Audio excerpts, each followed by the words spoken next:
আরে আমাদের এলাকার মধ্যে পুলিশ, সাথে আর্মি স্যারও। এই ছোটে এদিকে আয়। জি স্যার। এই গ্রামের মধ্যে সাব্বির কে? সাব্বির? আরে সাব্বির তো আমার নিজের ভাই, কিন্তু এই লোকগুলো কেন ওকে খুঁজতেছে আর ওরা সবাই রাগ হয়ে আছে কেন? এই বাচ্চা তাড়াতাড়ি বল, চুপ কেন? আরে তাড়াতাড়ি বল। সাব্বির তো আমার কি হয়েছে? তো সাব্বির হচ্ছে আমার নিজের বড় ভাই, কিন্তু ওকে দিয়ে আপনাদের কি কাজ? এসেছি যখন তাহলে কোনো না কোনো কাজ তো রয়েছে। তোর ভাই কোথায়? আরে মনে হচ্ছে আমার ভাইকে ওরা ধরতে এসেছে।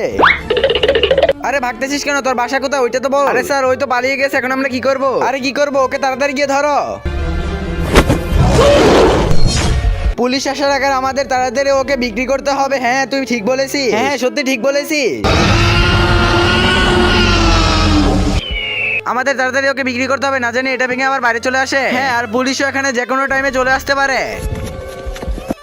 এই গলির মধ্যে ওদের কোন ঘর কিছুই তো বুঝতে পারতেছি না। সাব্বির ভাইয়া শোনো শোনো।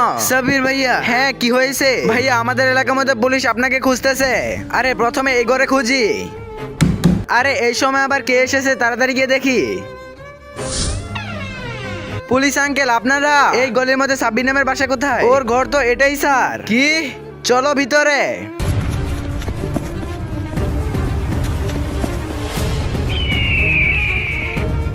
আরে স্যার কি হয়েছে? হে আল্লাহ, যেই পবিত্র কোরআনটিকে দেখার পরে ভিডিওতে লাইক করে চ্যানেলটিকে সাবস্ক্রাইব করে দিবে এবং ভিডিওটি 10 জনের কাছে শেয়ার করবে, তাকে আপনি পরীক্ষায় পাশ করিয়ে দিন। কমেন্টে বলুন আমিন। তুমি ওই ছেলে না যে প্রাণীদের শিকার করে ঘরে বেঁধে রাখো? কি প্রাণীদের ঘরে বেঁধে রাখে? আরে না স্যার, ওই সাব্বির তো আমাদের ঘরের পাশে থাকে। ও বিভিন্ন প্রাণী ধরে নিয়ে এসে আটকে রাখে, তারপরে সেটা বিক্রি করে দেয়। আরে কি, তাড়াতাড়ি চলো, ধরো ওদের। আরে সবার জায়গা থেকে তাড়াতাড়ি ভাগো ভাগো।